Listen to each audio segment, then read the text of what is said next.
Hello, everyone, and welcome to the Very Cold Lasagna podcast. I am your host, Dylan Lasagna, bringing you once again all the filthy casual takes on the world of sports for you casual sports fans out there like you and me.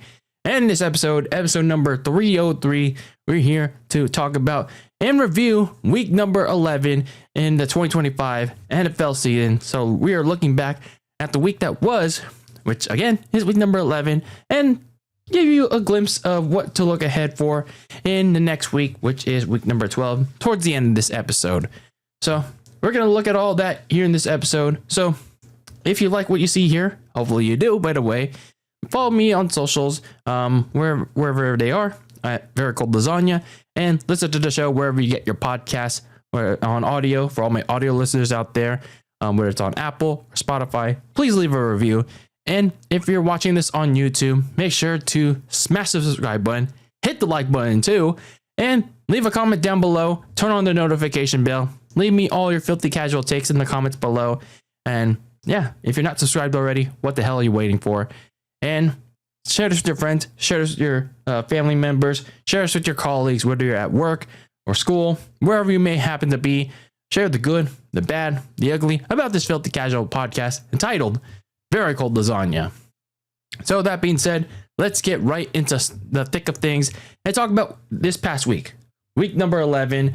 And I gotta say about this week, we're kind of getting into a little bit of the thick of things because there were some division matchups that were kind of important this past week. There were some firsts, and there were some I think at least one or two rematches that had occurred that were still, again, pretty important as the playoff race starts to slowly heat up as we're nearing the most important time of the year, which is some December football. Like I said, the playoff race heats up. So we kick things off as we have two teams on vacation this week, heading into a little bit of a pre-Thanksgiving feast. Those teams were the Indianapolis Colts and the New Orleans Saints. And now we get into the Week 11 slate, kicking off on Thursday Night Football as the New England Patriots took on the hapless New York Jets. And Travion Henderson, he had a big night, getting a three-touchdown hat trick, which powered the Patriots to a relatively easy win over, like I said, the hapless Jets, 27-14. And I don't have a lot to say about the New York Jets. All I can say though is that it's basically it's been done for the Jets. I can say though that Aaron Glenn is trying a little bit better, I guess, but he might be the scapegoat if he's one and done. But they do need to find a quarterback. They need to lose out from here on out because they don't have an answer currently. It's not Justin Fields. Still not sure why they're still writing him out, but they did announce that Tyrod Taylor is going to be the starting quarterback again. But we've already seen what he can do, and it's not going to be much of a difference. So fans of the Jets, they're just going to have to pray. They're going to have to get on their knees. And no, I'm just kidding. Not do the second part that I'm about to say. They just got to pray that this team loses out the rest of the way. They go 0 and what is it? However many 7 games left, 2 and 14 the rest of the way. And 2 and 15, whatever it is. Yeah, they just got to hope and pray that they lose out so they can get a top 5 pick for a quarterback in the NFL draft next year. That is, if ownership in the front office can ever get it together and pick the right quarterback for once. Meanwhile, for the New England Patriots, Drake May played another effective game, even though it was one of his more quieter performances in this 8-game winning streak. But still, he didn't really have to do all that much because, it's the Jets. And the defense took care of him, destroying Justin Fields, even though he allowed opening touchdown drive. And Travion Henderson continued to make his case on why he should be the permanent starting running back over Ramondre Stevenson whenever he gets back. And he had 2 pretty good touchdown runs, powering through one and then finding an open running lane for another. So essentially, this was another team performance that Drake May, he didn't really need to do a whole lot. And in this primetime game for the Patriots, yeah, that effectively showed that. Going to the Sunday slate of games, starting with the early morning portion. And this was a very early game, the last international game, and the first ever one in Madrid, Spain. The Miami Dolphins took on the Washington Commanders unfortunately, for the first time ever in Spain. Yeah, they unfortunately got to see a disaster class because this is a game where both teams didn't seem all that interested in winning this one. They blew a bunch of chances to win it in regulation. Just like last week in Berlin, this game went into overtime, and not quite for a good reason. Marcus Mariota for the Commanders threw an interception, and that allowed Tua and the Dolphins to drive and put Riley Patterson into a game-winning field goal, and the Dolphins won this ugly one, 16-13 in extra period in the first ever NFL game in Madrid. So, yeah, both teams, they highlighted their many issues in this game. Yes, I say both teams because there's nothing to take away from either of these individual teams.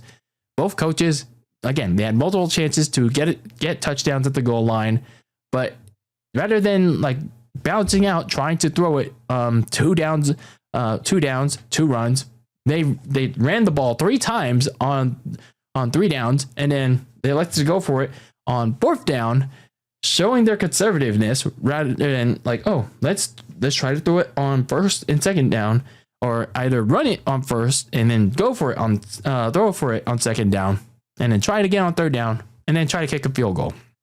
No, they go for it on 4th down, throw it, and then they don't make it. That's what happened in this game multiple times. And then their defenses allowed big chunk plays most of the game.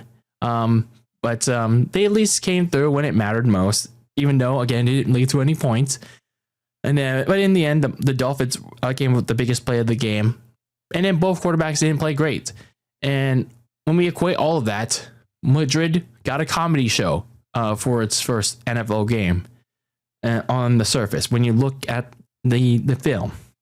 So if they do come back to Spain, which I probably think they will, let's hope they get a better game. Meanwhile, down in Atlanta, we got an NFC South rematch as the Carolina Panthers took on the Atlanta Falcons. Back in week 3, the Panthers beat the Falcons. They actually shut out the Falcons 30-0 on their home turf. This time, the rematch took place in Atlanta. Returning from an in-game injury scare, Bryce Young found Tommy Tremble for a big passing catch to set up Ryan Fitzgerald's game-winning kick in a game that went the extra distance as the Panthers swept the season series over the Atlanta Falcons in a game that was much less like the rematch, the previous meeting. This went the extra distance, 30-27 in overtime. So pretty intense game down in Atlanta as the Panthers, for all their inconsistencies throughout the season, they're suddenly a half game back in the NFC South. The inconsistencies being mainly centered around Bryce Young, but he suddenly decided to have one of his best games of his career after having the spotlight shown on him because the Saints decided to shut down Rico Dowdle. And now you fast forward this week, he torched the Atlanta Falcons defense, 3 touchdowns, and the major pass to Tommy Tremble to set up the game-winning kick. He survived also 2 injury scares, mind you, to his ankle, and he had a really good performance against this Falcons team that supposedly had some aspirations, but now it's down the toilet. So I still don't think that Bryce Young is not the long-term quarterback for Carolina, but still, what is more important is that the Panthers are in a position where they can, if they continue to play with a little bit more consistency, they get this version of Bryce Young down the stretch, they can overtake the suddenly struggling Bucs in this very weak NFC South. So yeah, it's not out of the question. A team that isn't going to take either the Panthers or the Bucs for the NFC South is the Atlanta Falcons, unfortunately. Michael Penix Jr., he was playing his best game since week 5. He played great, stretching the field, completing mid-range passes to torch that Panthers defense. But unfortunately, he suffered a knee injury in the third quarter, and that knee injury happened to be, unfortunately, a partially torn ACL. Rough, very rough news for a quarterback that was showing some promise early in the season, even with some inconsistencies, and was struggling throughout this 3-game losing streak, which is now a 4-game losing streak or 5-game losing streak. I don't know what their losing streak is now, but he was finally seemed to look like he was overcoming that hump here in this game, and now he suffers this partially torn ACL that is now going to keep him out for the rest of the season. And now you're going to have to start Kirk Cousins. And when you looked at how Kirk Cousins did in this half, the offense significantly regressed, especially when Drake London also went out with an injury. So now Cousins is going to have to take over the rest of the season in what has become a very lost season for Atlanta. What was once a promising season for them has crash landed hard for them. Down in Buffalo, we had the Bills taking on the Tampa Bay Bucks. What ended up being a shootout between two teams that needed to have this one, but Josh Allen's 2 fourth-quarter touchdown runs gave the Bills this shootout win over the Bucks, 44-32. That helped the Bills pull away from this one. For the Bucks in this one, Baker Mayfield and the Bucks, they kept pace with the Bills, pretty much like vice versa. But the second half saw them fall apart as Josh Allen began to heat up in that cold weather with that very cold lasagna. self post, by the way, self promotion. But anyway, I digress. Baker Mayfield eventually ran out of answers from that depleted supporting cast, and also made a bevy of mistakes himself, including a key interception, and he fumbled the ball late in the game. So the Bucs just eventually ran out of answers against Josh Allen, and Baker Mayfield couldn't respond. So these issues are starting to come to light for this Bucs team. And it's not going to get any easier for them as they head to LA for another big game against the Rams, which is going to be an even harder opponent for them, especially with the Panthers now on their heels for the NFC South. Meanwhile, for Josh Allen, the Bills, it looked like it was going to be a repeat performance from last week down in Miami, when Josh Allen was picked off twice, when he threw those interceptions that shouldn't have been interceptions. But he made up for it after that through 3 big touchdowns, and then he rushed for 3, especially 2 in the fourth quarter. That essentially sealed the game for the Bills. So when you look at this game for Buffalo, it was a great rebound win for them. Now, again, as had been for the Bills for much of this season so far, they're still. It's weird that they've been a little inconsistent, especially once they came off the bye. And the AFC essentially has been out of reach for them because of how well New England is playing. But if they can at least play like this, as I've always said, when it came to Buffalo after a loss and then a rebound win, you can never count out the Bills for at least a playoff spot. Meanwhile, down in the land of all elite, you have the Jacksonville Jaguars taking on the LA Chargers, and a critical game for these two teams that are aspiring for a playoff spot. 2 touchdowns apiece for Travis Etienne and Trevor Lawrence blew the doors open for a blowout win in favor of the Jaguars, 35-6. And man, this Chargers offense, man, especially the offensive line, it managed to serve the last 3 games without their 2 starting tackles, but unfortunately not in this one against a pass rushing group that was actually surprisingly doing okay in the first month of the season, but it was dead. It's been dead last in the NFL, but this offensive line once again showed its flaws in protection, and the Jaguars pass rushing group, which again was dead last, it had one of its best games of the year. This offensive line allowed Herbert to get sacked 5 times, and it even sent him to the medical tent on one of them. And yeah, and in fairness though, Herbert himself, yeah, he had his opportunities, and he got out of the pocket, ran out of a pocket to overcome his shitty offensive line, but he airmailed some passes frequently, and I believe he also got picked off once or twice. So yeah, when you look at the Chargers right now, they're starting off 3-0, all of those being division wins, mind you. They're fading fast right now in this division race, especially with how well, or at least on the surface, Denver is doing. And even with all the struggles that the Chiefs are having, can never count them out. But with the Chargers, they're fading fast because of these issues. Meanwhile, for the Jaguars, they got a needed bounce back win after last week's choke in Houston. And yeah, this running game of Travis Etienne, also by Shul Tuden, who didn't really have a lot to do so far in the season, at least from what I've heard. And even Trevor Lawrence, they all played into that, as well as this defense. They ate Justin Herbert alive in the trenches to severely silence the Chargers offense. So a complete team effort in this one to answer the call after choking in Houston last week. But, sometimes I just I don't know which Chargers team shows up on a week-to-week basis. They are very inconsistent.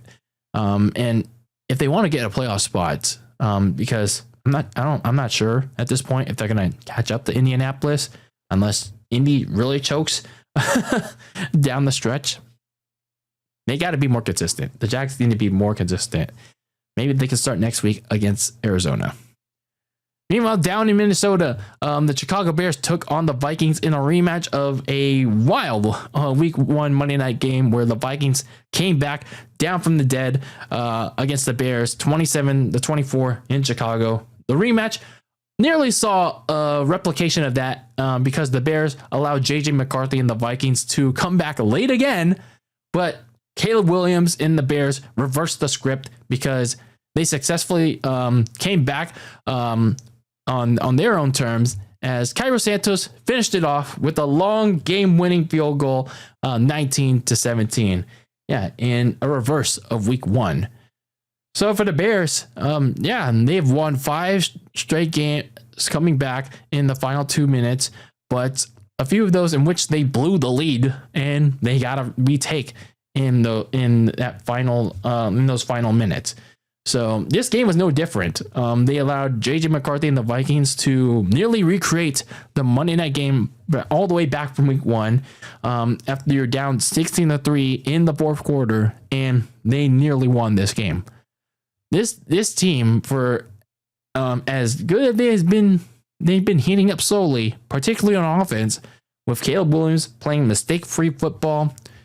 They can't keep flirting with these kinds of close one-score games. I mean, it's any given game, mind you, but they can't keep playing with fire. With flirting with leads, making having 3 and outs frequently. You got to keep attacking the opponent and having consistent drives. So yeah, you can't keep flirting with ugly wins, especially with opponents like the Eagles, and they still have to play the Packers twice. That's all upcoming for the Bears. Meanwhile, for the Minnesota Vikings, I think they got a J.J. McCarthy problem. They really do. McCarthy, since he's come back, and then since that Bears win in Week 1, he's shown some good flashes, but he's missing a lot of open throws, especially to Justin Jefferson, which is started to really frustrate him, by the way. And in this game, he threw 2 interceptions. And recently, he's been getting booed a lot, which has become well apparent in this game. And I think some of those boos are potentially making it clear that the fans are losing patience with last year's first-round pick. Now, in fairness, again, J.J. McCarthy missed all of last year with a season-ending injury that happened in the preseason. So, yeah, I mean, what did you expect out of JJ McCarthy with that first round pick? But then again, like this is a first round pick that people had high expectations on, and he's not delivering. And now you look at the rest of the schedule, it's only those boos might even get louder for McCarthy if he continues to underdeliver. Meanwhile, down in the Meadowlands, the big blue side of the Meadowlands, the Green Bay Packers took on the New York Giants as Christian Watson came in the clutch with 2 big touchdowns from both Malik Willis, and Jordan Love, who left the game very briefly with the shoulder issue to help the Packers survive a scare from the Giants 27-20. However, for the Packers, it did come at the cost of losing Josh Jacobs to an injury. They lost Josh Jacobs to some kind of injury. I think it was like an ankle, or I'm not sure what kind of injury it was. But either way, they don't know what kind of they don't know how long they're going to lose Josh Jacobs for. Currently, it's week to week, but regardless of how long they're going to lose him for, or if they're going to lose him at all, they need to get this passing attack going, because while the good news is that Christian Watson is back to being very productive, coming off the ACL tear last January, even though it took a couple of games. The bad news is that the rest of the receiving core is not following suit, because in this game against the Giants, a very bad Giants team, mind you, they were dropping wide open balls from Jordan Love. And that nearly opened the door for the Giants and Jameis Winston to upset them. So like, they're already down Tucker Kraft, who was, other than Christian Watson now, they were down their best weapon in Tucker Kraft. And, well, who knows how long Josh Jacobs will be out. So this Packers receiving core is going to really have to help out Jordan Love down the stretch if they want to keep pace in the NFC North. Meanwhile, for the Giants, they're really down in the dumps. They're just coming off firing Brian Dable. So the interim coach, Mike Kafka, if that's his name, the last name, sorry for mispronouncing that. So this is his first game as interim head coach. And in this one, he relied on the rushing attack in Devin Singletary. And Devin Singletary had one of his better games. And yeah, he performed pretty well. But they just couldn't pull off the upset. They just came up short because of Jameis Winston's erratic passing and just the overall talent deficit across the team, which eventually caused them to cave in. But still, they were very competitive without starter Jackson Dart, who's still out with the concussion. And even in the loss, I feel like, Kafka made a first decent impression on why the Giants should make him the full-time coach next year. But there's still a month left to go. They're well out of playoff contention. And I feel like if Jackson Dart does get back in the lineup, then who knows if Kafka will remain as head coach long term. Meanwhile, down in the Steel City, the Pittsburgh Steelers took on the Cincinnati Bengals in a rematch of Week 5, where the Bengals and Joe Flacco's first game as a Bengal after getting traded from the skid marks. He upsetted the Steelers 33-31 in Cincinnati at home. But it was nothing like that here in Pittsburgh, as Kyler Douglas pick 6 and James Pierre's scoop and score touchdown helped the Steelers exact revenge on the Bengals 34-12 at home. So yeah, if you're looking at the Bengals right now, you're currently sit at 3-7, and you look at how terrible the defense is. It's hot ass right now. Even if they only allowed 2 touchdowns from the Steelers offense, and half of those touchdowns came from the defense. Essentially, Joe Flacco, his magic has pretty much run out after they've lost 3 straight, and he's also dealing with that shoulder issue. So you're sitting nearly dead at the bottom with the skid marks at the bottom of the AFC North, and you're also pretty much at the bottom of the AFC standings. Sure, Joe Burrow is working his way back, surprisingly, from the turf toe injury and surgery. But what's the point? what's the point of bringing him back? Like for an impossible AFC wildcard spot. Like there are multiple teams that are red hot right now, going into the stretch run. So what's the point of bringing him back, especially given that you still got the Patriots to play and you got the Ravens to play in 2 weeks? You're looking at you're potentially 2 losses right there. I don't think it's worth it. Meanwhile, for the Pittsburgh Steelers, this even though they won this game, it came at a potentially big cost. Well, not at least in the short term, because Aaron Rodgers left the game at halftime with a wrist injury, and he didn't come back in this one. Mason Rudolph had to fill in the rest of the game, and yeah, we don't know how long Aaron Rodgers is going to be out with that wrist injury. So yeah, it's going to be on Mason Rudolph to fill in for Aaron Rodgers in the meantime. And Steelers fans are very familiar with Mason Rudolph's game, given that he started most of the 2019 campaign. So it's going to be on the defense that played very well in this game. It's going to be on them to step up big time if Rodgers misses 1, 2, maybe more than 3 games. To shoulder the load in this one, especially with the Ravens creeping back up in the division race. Down in Tennessee, the Houston Texans took on the Tennessee Titans in a rematch of Week 4, where the Texans shut out the Titans at home, 26-0. And backup quarterback Davis Mills answered Cam Ward's game-tying touchdown drive with a game-winning drive of his own, getting Matthew Wright in a position to kick a game winner, 16-3. Yes, a low-scoring affair, surprisingly, which was a kind of a defensive battle, but also a offensively ineptitude game. So, for as obviously inept this game was, Davis Mills continues to hold the fort for CJ Stroud. But Davis Mills at least finally woke up from a dreadful 3 quarters to put up another clutch final few minutes in fighting Nico Collins to set up the game-winning kick. And it wouldn't surprise me if Mills continues to be a key backup until CJ Stroud is fully cleared. Not sure if he will be cleared for the Thursday night game against the Bills.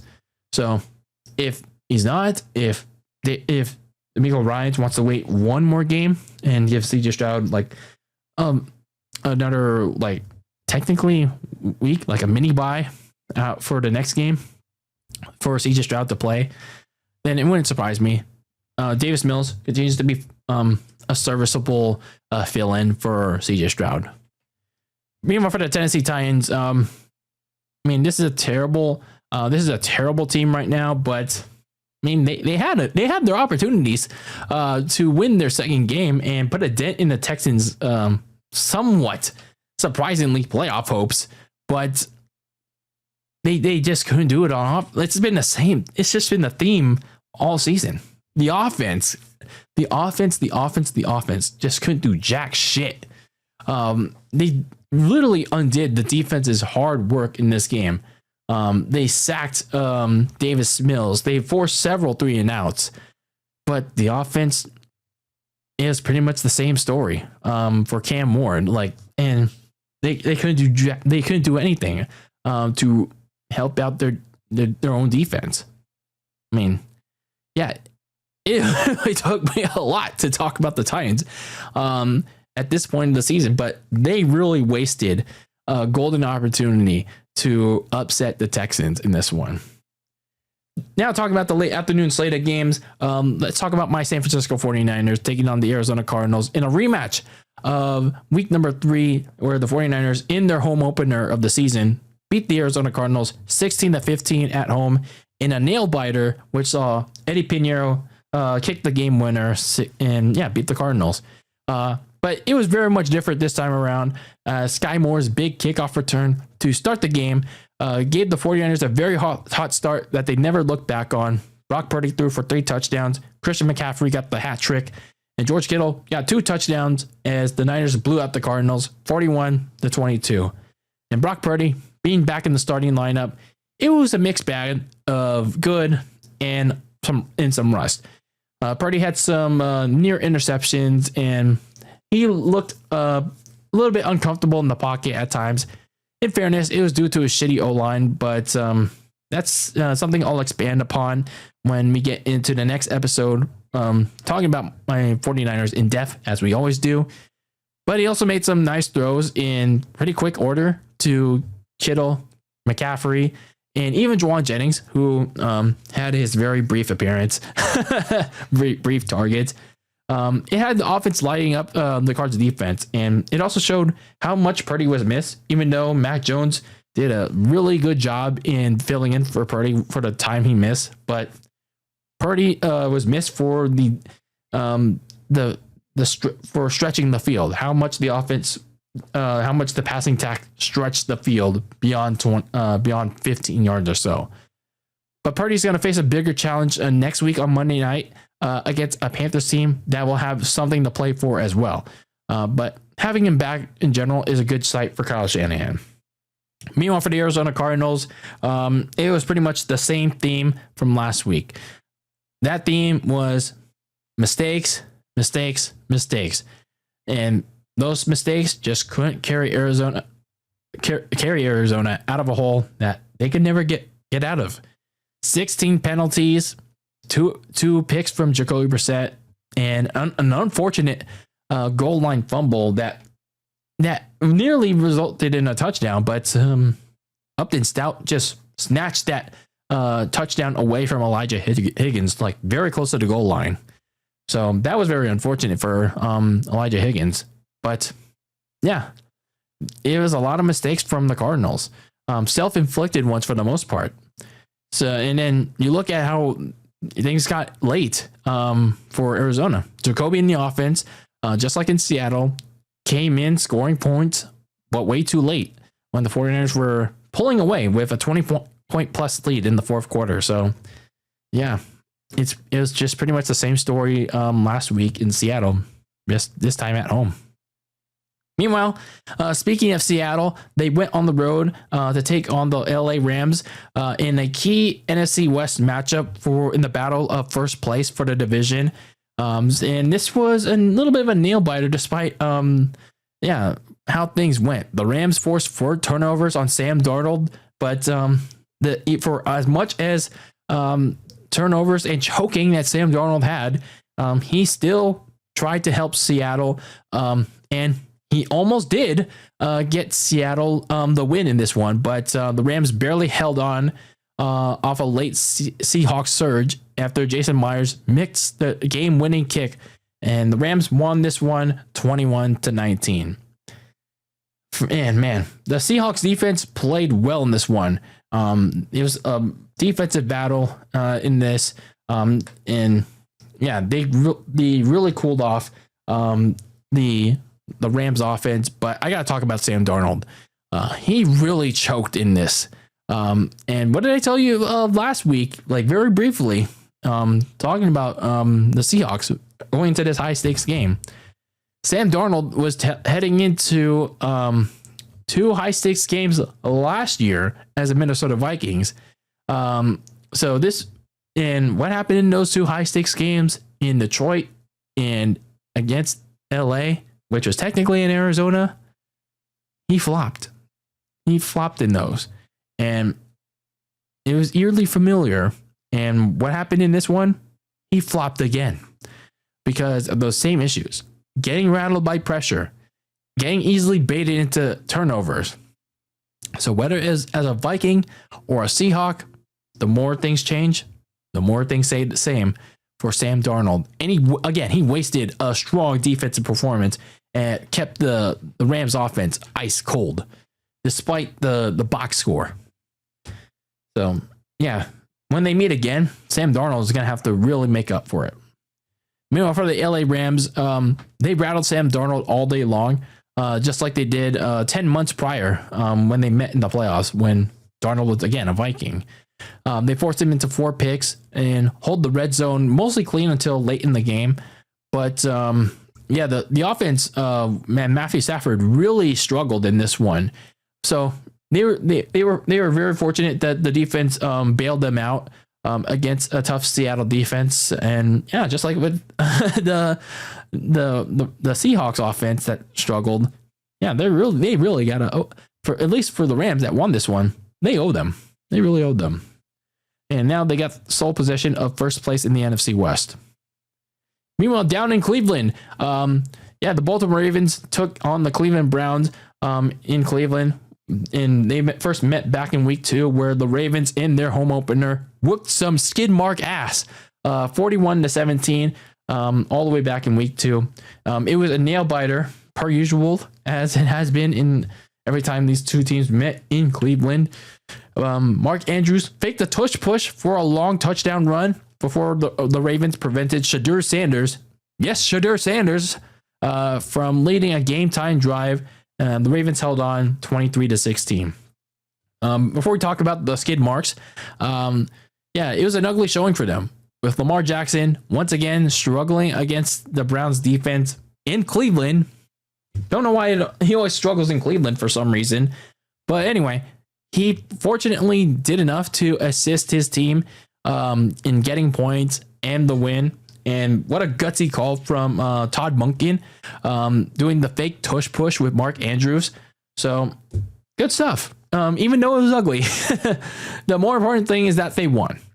So, and what's also more important is that the Ravens are back even at 5-5. They're getting very close to the Pittsburgh Steelers for the AFC North.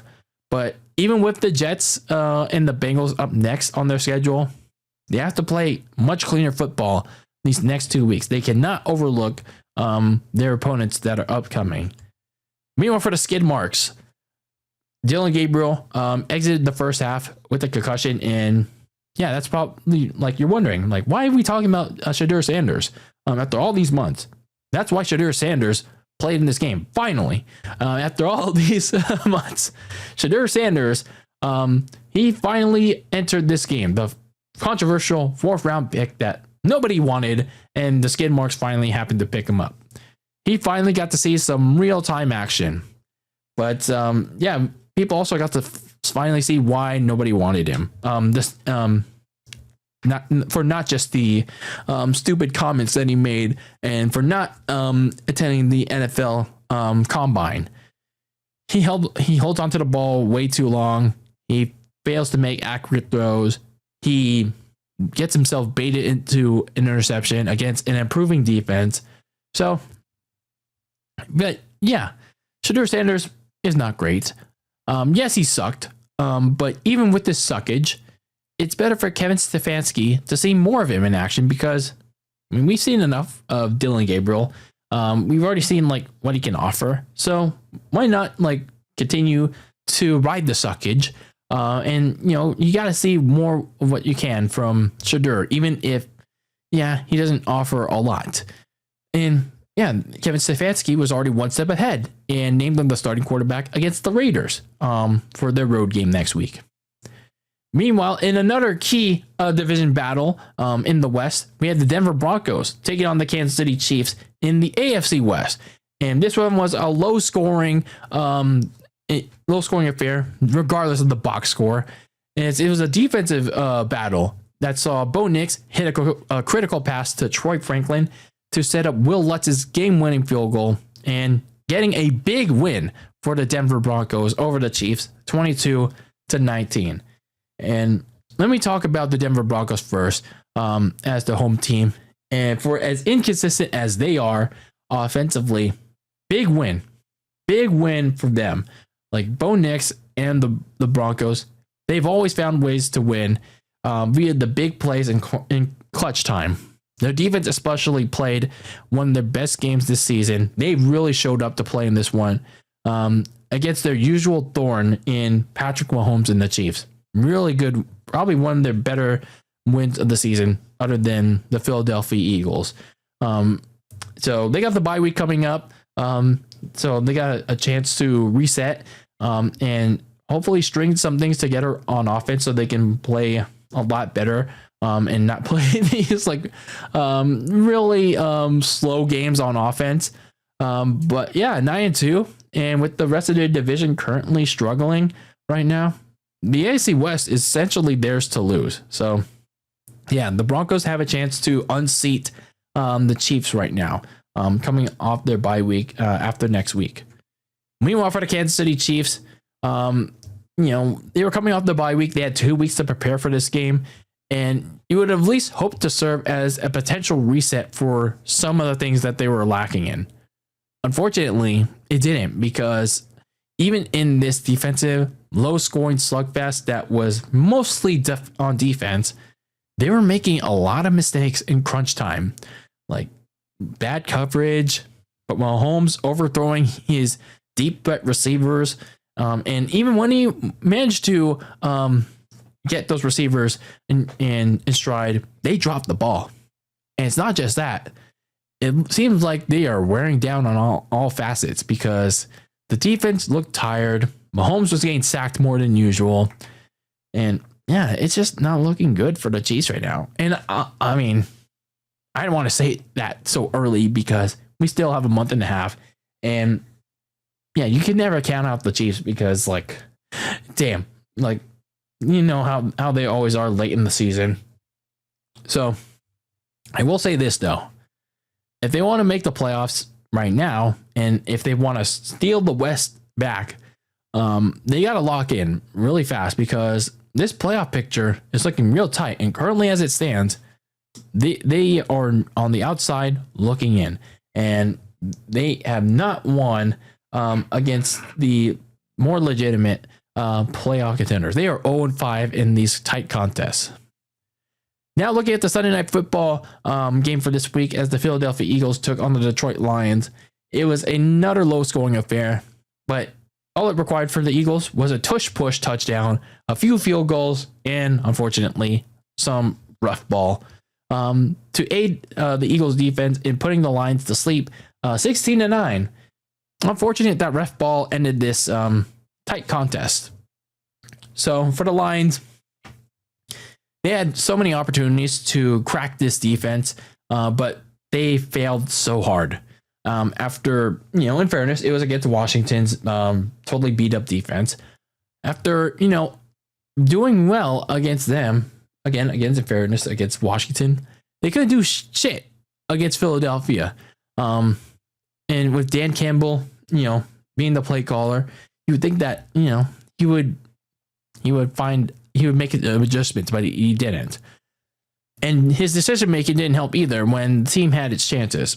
Even on a windy night, rather than get points with his kicker, he elected to go for it on 4th down 5 times, and he failed. They all failed 5 times. And it was also on a night where Philadelphia's offense also struggled. These points would have been very valuable for Dan if he didn't go back to his over-aggressive roots. Why? Why go back to those roots? The same roots that cost you a couple of games back in, 2022 and also 2023, including that NFC Championship game. You can't go back to that. I should have learned that by now, and you still didn't. Meanwhile, for the Philadelphia Eagles, the defense, notably the front seven that now has Jalen Phillips, had its best performance of the season by severely limiting a Lions offense that 40 bombed Washington last week. Again, in fairness, it's against a beaten up Washington team. The front seven notably got in Goff's face very often, forced him into very quick, incomplete throws, leading to multiple 3-and-outs, and then a lot of missed opportunities on 4th down. So unfortunately, though, the offense was still pretty inconsistent. It only had 1 touchdown, which was the tush push, and yeah, the offense, for as many open opportunities that it had, Jalen Hurts was either underthrowing or overthrowing, or the defense was just getting a lot of stops for the Detroit Lions. So Nick Sirianni is going to have to hope for now the defense can replicate these performances and carry them until the offense can get it together consistently for the stretch run. Now for the Monday Night Football game for this past week, it was not great as the Dallas Cowboys took on the Las Vegas Raiders, as Dak Prescott found 4 different receivers for pay dirt, allowing the defense to carve up a thrashing on Geno Smith.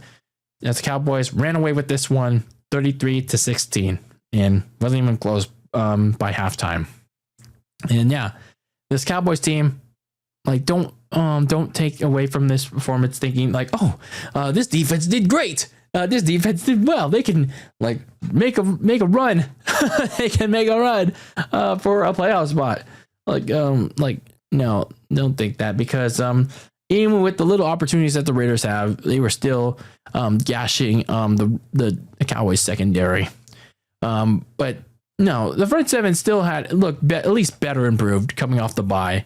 The returns of DeMarvion Overshown and James Houston, and then Williams from the Jets after the trade. He made his debut as a Cowboy, and he also got 2 weeks of rest, given that he had 2 bye weeks in a row.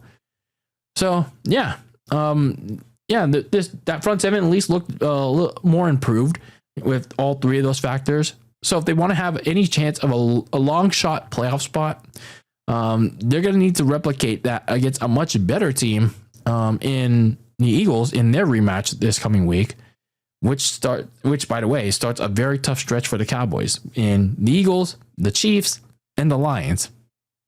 Woof. Meanwhile, for the Raiders, they can pinpoint blame on Geno Smith for his deficiencies and the turnovers like all they want, but there's a larger problem that lies with this team: the poor construction of this supporting cast on offense. I think Ashton Jeanty, he can be a good piece at running back, but there's just not a lot of help around Geno and Jeanty and Brock Bowers too. The offensive line, it doesn't give Geno Smith enough time to throw, and it also doesn't give enough lanes for Ashton Jeanty. The offensive line, it can't even protect like a dog from running. It can't even give an open lane for a dog to run, or it can't let a snake slither. Can it do anything? Can it give anything more than 5 seconds to do anything? Anything. There's also no receiver for Geno to go to, because yes, for as good as he is, Brock Bowers is not a deep threat. He's not he's a tight end that will go to the middle of the field, get at least 20 yards or less. Brock Bowers is the only reliable guy.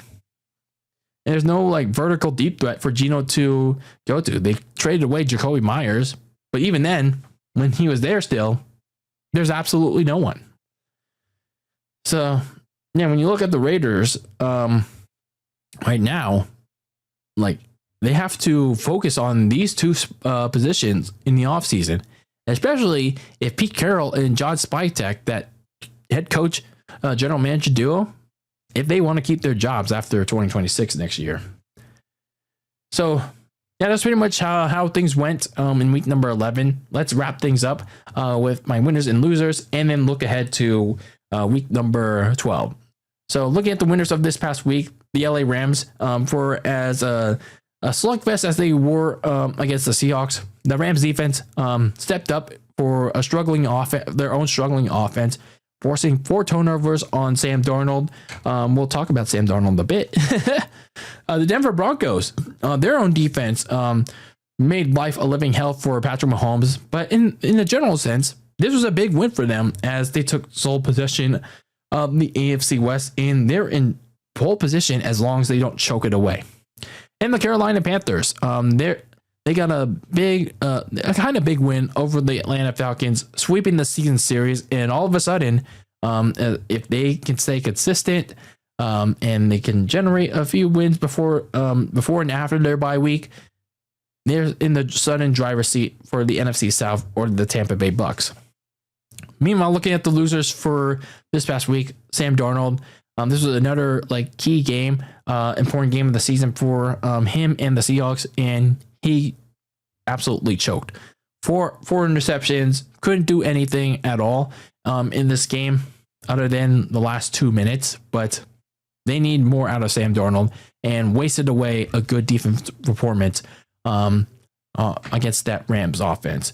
The Detroit Lions, they had many opportunities to get get into the red zone. They made chances to drive, but they also went for it on 4th and 5 and just all failed on all 5 times. And then the LA Chargers. The offensive line is very terrible against the Jacksonville Jaguars. Justin Herbert had his own opportunities, even though it was like kind of little, but he failed and busted against the Jaguar secondary, included a few turnovers. And now you look at the Chargers and their chances at the AFC West, they're starting to fade. Now looking ahead to week number 12, in my top 5 going into that, there's a lot. There's even higher stakes going into this week. I don't know. I'd say higher stakes. I'd say a couple, but there's I'd say some pretty good matchups going to week 12 prior to the Thanksgiving slate. So you look ahead to week number 12. As you kick off the week with the Bills and Texans, kicking things off as they have some wild card aspirations. And either one of these teams win, then you look at the playoff implications and some tiebreakers that will either kick one of these teams out and put one of those teams in. Meanwhile, the Colts return from the bye week, looking to legitimize their status as a playoff contender because coming off that loss against the Steelers, it had people question Daniel Jones and that Colts team. They're looking to legitimize their contendership against a Chiefs team that's really looking for answers right now, as they're on the outside looking in. And looking at the afternoon slate of games, Eagles and Cowboys, obviously the top one. They meet in the rematch of opening night in Philadelphia. That's all. That will be an interesting one as the Eagles defense looks to shut down that Cowboys offense and vice versa. Baker Mayfield and the Bucks, they're desperately looking to snap a 2-game skid as they head to face Matthew Stafford and the Rams in LA on Sunday night as they look to keep away from the Panthers in the NFC South. Speaking of the Panthers, there's a surprisingly high stakes matchup to wrap up week number 12 on Monday night as the Carolina Panthers and Bryce Young take on Brock Purdy and the Niners. The Panthers looking to either tie or take the lead in the NFC South race against Baker Mayfield and the Bucks. And the 49ers, they're trying to stay alive in the playoff race as a wild card at this point. So there's a lot on the line between these two teams suddenly in the playoff mix still. So yeah, I'd say a pretty very solid week in football going into week 12. So I'm looking forward to it. I'm really looking forward to it. So let me know your opinions on week number 12, wherever you're listening to. Let me know in a DM on socials, on Very Cold Lasagna, in the comment section on YouTube, you name it. And let's have a conversation about it. And yeah, I want to see what you guys have to say about your team, how they did or how they didn't do. Let's talk about it. And yeah, let me know how what your opinions are about week number 12 and what they'll do, what your team will or won't do. So yeah, let's have a conversation about anything about that. But anyway, that's it for this episode of Very Cold Lasagna. I have been your host, Dylan Lasagna, bringing you once again all the filthy casual takes on the world of sports for you sports fans out there like you and me.